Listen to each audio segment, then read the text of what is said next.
నమస్తే, welcome to editor analysis. చాణక్యుడి కొత్త ఎత్తుగడ, ఢిల్లీ పెద్దలకు చంద్రబాబు నో చెప్పారా?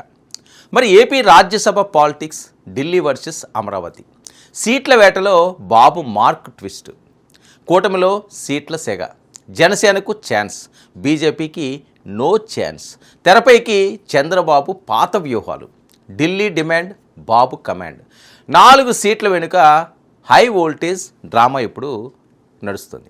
రాజకీయాల్లో శాశ్వత శత్రువులు, శాశ్వత మిత్రులు ఉండరు, కేవలం సమీకరణాలు మాత్రమే ఉంటాయి. ఇప్పుడు ఆంధ్రప్రదేశ్ రాజకీయాల్లో సరిగ్గా ఇదే సూత్రం 5వ నెంబర్ గేమ్ అందుకుంది.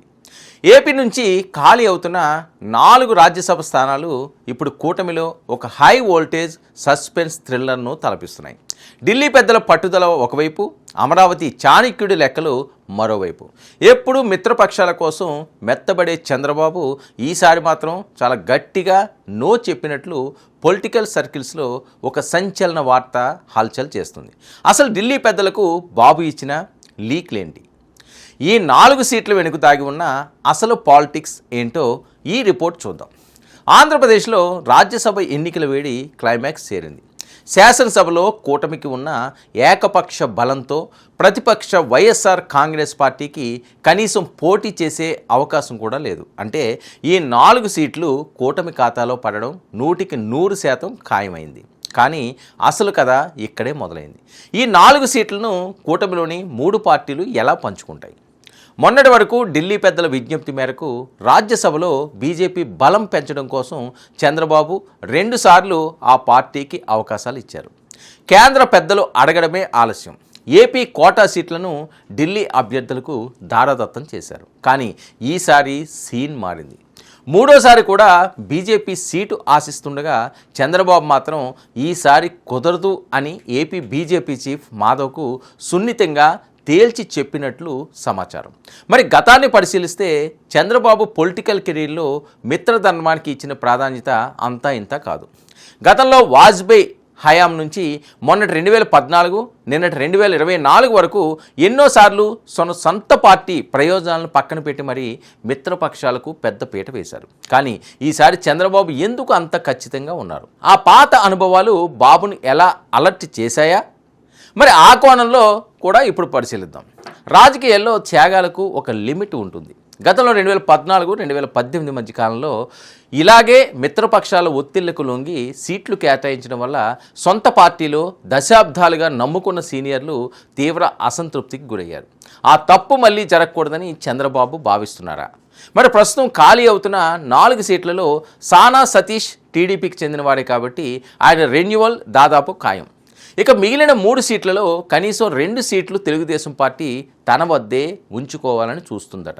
ఎందుకంటే పార్టీలో సామాజిక సమీకరణలు, సీనియారిటీ, ఎన్నో ఏళ్లుగా పదవులు లేక ఎదురు చూస్తున్న ఆశావహుల లిస్టు చాంతాడంత ఉంది. మరి వీరందరినీ కాదని మళ్ళీ ఢిల్లీకి సీటు ఇస్తే సొంత ఇల్లు గుల్లవుతుందనే భయం చంద్రబాబును వెంటాడుతుందట. మరి అందుకే ఈసారి సొంత కేడర్ను కాపాడుకునేందుకే చంద్రబాబు మొగ్గు చూపుతున్నారు అని. మరి ఈ పొలిటికల్ థ్రిల్లర్లో మరో ప్రధాన పాత్ర జనసేనాని పవన్ కళ్యాణ్.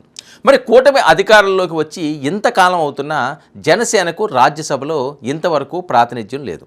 మరి ఈసారి తమకు ఖచ్చితంగా ఒక సీట్ కావాలని జనసేన పట్టుపడుతుందట.